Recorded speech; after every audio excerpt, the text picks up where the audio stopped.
Hi, I'm Steve. I joined the Roman army. It's fine. I guess. They give you a sword, a shield, and a pair of sandals that are somehow worse than no shoes. And then they march you 300 miles to go fight a guy you've never met for a reason nobody explains to you. Because he's from somewhere else, I think. Also, and nobody warns you about this, the toilet situation is a sponge on a stick that everyone shares.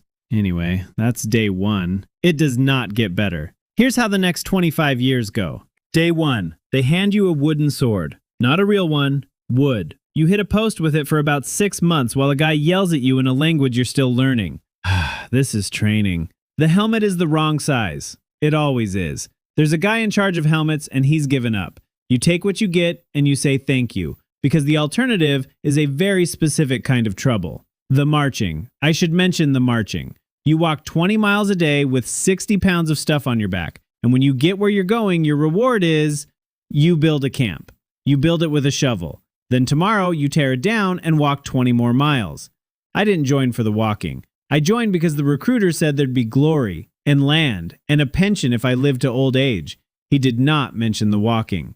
He did not mention that the odds of reaching old age were, generously, not great. After training, you're a legionary. This sounds impressive until you learn your main job is holding a shield in a very specific position while standing next to other men who are also holding shields. For hours, while people throw things at you. They teach you the formations, the tortoise, the wedge, names that sound noble. It's really just standing in a group, very tightly, hoping. The first battle, I should be honest, I mostly remember the noise and the smell. Nobody tells you about the smell. It's not something I want to describe in detail, but you don't forget it. And the sponge. The sponge comes with you to battle. It's not optional. The sponge is the most loyal thing in your life. It never leaves you. Somehow, and I still don't know how, I survived.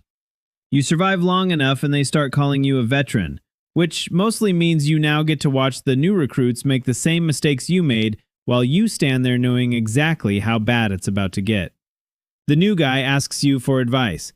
You give him the same advice someone gave you. Keep your head down, carry the shield, and don't volunteer for anything. Nobody tells him about the sponge. That's not on me. After 16 years, they offer you money or land. Most men take it and leave. I stayed. I don't know why. The pension gets bigger if you do the full 25, and by that point I was, what's the word? Used to it. Which is the saddest thing a man can be.